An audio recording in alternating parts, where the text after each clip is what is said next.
اب آپ نے کہا کہ ان کا قبر واقعاً مخفی رکھا گیا. جی ان کا قبر مخفی ہے. ان کا قبر شریف مخفی ہے. کہاں پر ہے؟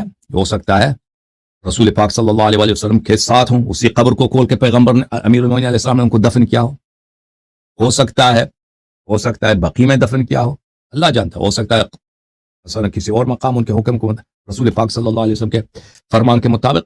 نحمدہ و نصلی و نسلم علی رسولہ النبی الکریم الامین, اما بعد. معزز ناظرین و سامعین, حضرت سیدہ طیبہ طاہرہ نیرہ منورہ راقیہ ساجدہ محدثہ محفوظہ بنت رسول اللہ صلی اللہ تعالی علیہ وسلم, شہزادی کونین, سیدہ خاتون جنت سلام اللہ علیہا, آپ کی قبر انور کس جگہ پہ واقع ہے؟ یہ خود اہل تشیع کے ہاں اس قدر اختلافات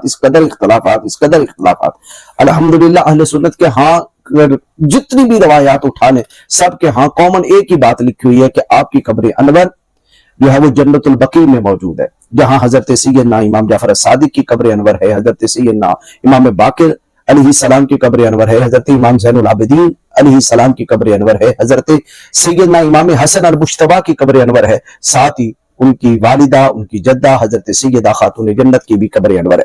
خود امام حسن نے کہا تھا کہ اگر میں فوت ہو جاؤں تو مجھے نانا جان کے روضہ انور کے پاس لے جانا, وہاں میری تدفین کرنا روضہ انور میں, لیکن اگر بنو امیہ والے یہ مروان اور مجھے وہاں دفن نہ ہونے دے تو پھر مجھے میری والدہ کے ساتھ دفن کیا جائے. یعنی قبر انور کدھر ہے؟ جنت البقیع میں.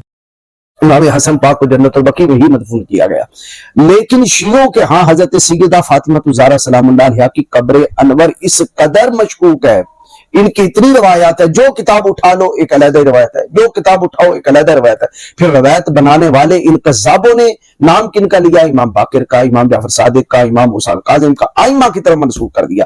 یہ جھوٹے اتنا نہیں سوچتے کہ راوی اگر جھوٹ بولے گا تو اس کی باقی روایات کے اندر کتنا صدق ہوگا. نعوذ باللہ من ذالک, اگر امام موسیٰ کاظم کوئی بیان دے رہے ہیں, حضرت امام جعفر صادق کوئی بیان دے رہے ہیں, حضرت امام باقر کوئی اور بیان دے رہے ہیں, ان تینوں بیانوں میں کون سا بیان درست ہوگا؟ تو لا محالہ ایک سچا اور دونوں کو جھوٹا کہنا پڑے گا. نعوذ باللہ من ذالک, یہ ہمارا عقیدہ نہیں ہے. تم شیعوں نے یوں بنا دیا اور اتنی روایات گھڑ دی, اتنی روایات. پھر ایک جس نے بھی ذاکر اور ملا نے روایت بنا کے 12 ائمہ میں سے کسی کا نام لے لیا, فلاں نے کہا, یعنی جو کچھ تان وغیرہ لوگوں نے کرنا وہ انہیں کرے. لیکن امت مسلمہ اس بے حیائی کو سمجھتی ہے, اور امت مسلمہ جانتی ہے کہ اہل بیت کا بچہ صدق و یقین سے پلا ہوا, جھوٹ ان کے قریب تک نہیں گیا. وہ سچائی کے پیکر تھے, سچائی کے مینارہ تھے.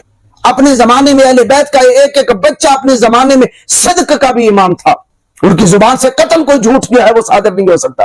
لیکن جس طرح دوسرے راویان حدیث جھوٹ بولتے رہے, جھوٹی روایات بناتے رہے, انہوں نے بھی گمان کیا بس یہی 12 ائمہ بھی ایسے ہیں, یہ آ گیا اس کو بیان کو چھوڑ دے دیا, یہ آ گیا اس کو بیان کو چھوڑ دے دیا, وہ آ گیا اس کو بیان کو چھوڑ دے دیا. یوں روایات کا پلندہ گھڑ کے ائمہ کی طرف منسوب کیا. ہاشم و کلہ وہ ایسے نہیں تھے کہ وہ قدم قدم پہ کوئی اور بات کریں, جھوٹ بولیں, بیان بدلیں, حقائق کو بدلیں. اب سیدہ خاتون جنت سلام اللہ علیہا کی قبر انور کدھر ہے؟ میں کچھ روایات روافظ کی کتابوں سے بطور نمونہ آپ کے سامنے رکھتا ہوں, آپ جان جائیں کہ یہ کس قدر جھوٹا مذہب ہے, اور پھر جھوٹ بولتے ہوئے انہیں شرم بھی نہیں آتی, اور کسی نہ کسی امام کی طرف یہ روایت کو بھی منسوب کر دیتے ہیں. اب یہ میرے پاس اصول کافی ہے. اصول کافی میں علی بن محمد وغیرہ عن سہل بن زیاد یہ روایت شروع ہو رہی ہے. وہ کہتا ہے محمد بن ابی نصر سے یہ روایت ہے, احمد بن محمد بن ابی نصر سے, کہ قال سألت الرضا, میں نے امام علی رضا سے پوچھا.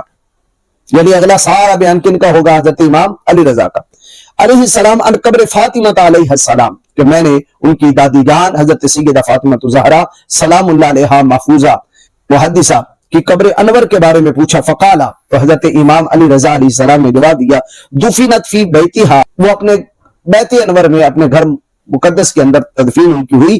فلما زادت بنو امیہ فی المسجد سارت فی المسجد, جب بنو امیہ نے مسجد نبوی کی توسیع کی, اس کو بڑا کیا, تو حضرت سیدہ کی بھی قبر انور مسجد نبوی میں آ گئی. اصول کافی کے مطابق حضرت سیدہ فاطمہ الزہرا اپنے گھر میں دفن ہوئی. یہ اصول کافی کی روایت ہے, کلینی کی, جس کے بارے میں خود یہ حسن اللہ یاری کہتا ہے کہ اصول کافی کی ایک روایت صحیح ہے, اس کے اندر کوئی ایسی خبر نہیں ہے جو صحیح نہ ہو. اب آئیے آپ کے سامنے یہ 14 ستارے کتاب ہے نجم الحسن قراروی کے, اس نے لکھا آپ کا جنازہ 105 صفحے کے اندر وہ لکھتا ہے، مودۃ القربہ صفحہ 129 میں ہے کہ حضرت علی المرتضیٰ شیر خدا شاہ مرداں شیر یزداں جب جنت البقیع میں پہنچے تو ایک سمت سے آواز آئی اور خود ہی خدائی قبر نمایاں ہو گئی۔ حسن اللہ یاری کا جو بابا ہے یعنی نجم الحسن قراروی، وہ کہتا ہے کہ جنت البقیع میں ایک خود ہی خدائی قبر تھی جو سیدہ فاطمہ الزہرا کے لیے ظاہر ہوئی۔ حضرت علی نے اسی قبر میں حضرت فاطمہ سلام اللہ علیہا کے جسد اطہر کو دفن کیا، یعنی دفن کی، اور اس طرح زمین برابر کر دی کہ نشان قبر معلوم نہ ہو سکے۔ یہ روایت نجم الحسن قراروی کی کیا بتاتی، مودۃ القربہ کی، کہ آپ کی تدفین جنت البقیع میں ہوئی، اور اصول کافی کیا بتاتی ہے کہ آپ کی تدفین اپنے ہی گھر میں ہوئی۔ یہ میرے پاس ہے ملا باقر مجلسی کی کتاب بہار الانوار جلد 3۔ اب اس کے اندر اس نے صفحہ 200 میں پورا ایک باب باندھا آپ کی جائے قبر کا تعین۔ لکھتا ہے کہ مناقب ابن شہر آشوب میں ہے کہ شیخ ابو جعفر طوسی علیہ الرحمہ نے فرمایا کہ زیادہ صاحب یہ ہے کہ آپ اپنے ہی مکان میں دفن ہوئی یا پھر روضہ رسول میں دفن ہوئی، یعنی جہاں نبی پاک علیہ السلام کا روضہ ہے، شیخین کی قبریں، اسی جگہ آپ کی تدفین ہوئی۔ اور اس کی تائید رسول اللہ صلی اللہ علیہ وسلم کے اس قول سے ہوتی ہے کہ آپ نے فرمایا اِنَّ بَيْنَ قبری و منبری روضۃ من ریاض الجنہ، یعنی بے شک میری قبر اور میرے منبر کے درمیان جنت کے باغوں میں سے ایک باغ ہے۔ یہ دلیل دے دی۔ اب اس دلیل میں ہے کیا؟ اس حدیث سے کیا یہ ثابت ہوتا ہے کہ سیدہ خاتون جنت سلام اللہ علیہ کی قبر انور جو ہے وہ روضہ انور میں گنبد خضرا کے نیچے ہے، لیکن یہ روایت جڑ دی، اور یہاں اس نے کسی امام کا نام نہیں لیا۔ لیکن آگے بات سننے والی ہے، کہتا ہے کہ صحیح بخاری میں منبری کی بجائے بیتی ہے، یہی موطا حلیت الاولیاء ترمذی اور مسند احمد بن حنبل میں حضرت علی المرتضیٰ شیر خدا شاہ مرداں شیر یزداں کی روایت ہے کہ حضرت صلی اللہ تعالی علیہ وآلہ وسلم نے ارشاد فرمایا ترعۃ من ترع الجنہ، مگر اس کے معنی بھی یہی ہے، اور کہا گیا کہ روضہ کی حد قبر انور سے منبر کے درمیان کی وہ زمین ہے جو سین شریف کے ساتھ والے ستونوں تک چلی گئی ہے۔ محمد بن نبی نصر کا بیان ہے کہ میں نے حضرت ابو الحسن سے قبر حضرت فاطمہ الزہرا کے متعلق سوال کیا تو آپ نے فرمایا وہ معظمہ اپنے گھر میں دفن۔ امام علی رضا کیا فرماتے ہیں؟ اپنے گھر میں دفن ہوئی، لیکن جب بنی امیہ نے مسجد میں توسیع کی تو قبر بھی مسجد سے متصل ہو گئی۔ حضرت امام علی رضا کے بقول ان کی قبر انور اپنے گھر میں، اور شیخ ابو جعفر طوسی کیا کہتا ہے کہ روضہ رسول میں مدفون، اور نجم الحسن قراروی کیا کہتا ہے کہ وہ جنت البقیع میں مدفون ہے۔ یہ تین روایات ہیں، اور حسن اللہ یاری نے اس میں امام علی رضا کا فرمان ریجیکٹ کر دیا، یعنی گھر والی اور جنت البقیع والا بھی۔ اور جو توسی نے بات کی تھی اپنے گمان سے، اس توسی کی یہ بات کو اس نے بیان کرتے ہوئے اپنے کالر سے کہا ہاں سیدہ خاتون جنت سلام اللہ علیہ کی قبر جنت البقیع میں بھی بتائی جاتی ہے، گھر میں بھی بتائی جاتی ہے، روضہ رسول میں بھی بتائی جاتی ہے۔ یہ روضہ رسول والا کلام کس نے کیا؟ 12 ائمہ میں سے کسی نے کیا؟ یہ کیا ہے تو شیخ ابو جعفر طوسی نے کیا ہے۔ اور شیخ ابو جعفر طوسی کون ہے؟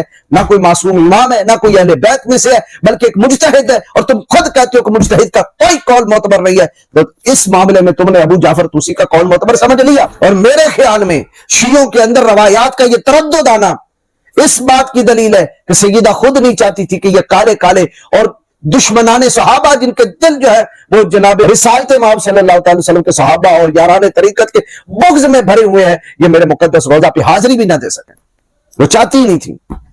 اہل سنت کی روایات الحمدللہ یہ بھری ہوئی ہیں، جو بھی روایت اٹھاؤ ہر روایت میں کہ جنت البقیع میں آپ کی قبر انور موجود ہے، آپ کی تربت انور موجود ہے، اور وہاں خواتین حاضری دیتی ہیں۔ ولیدہ بات ہے کہ آج نجدی حکومت نے جنت البقیع کے سارے بازارات شہید کر دیے، اس سے ہمارا دل دکھتا ہے۔ ان مقدس شخصیات کی تربتیں مرجع امت تھی، اور امت کی خواتین حضرت سیدہ خاتون جنت سلام اللہ علیہا کی مقدس تربت پہ حاضری دے کے برکتیں حاصل کرتی تھی، شرف حاصل کرتی تھی، آپ کے توسل سے وہ دعا کرتی تھی۔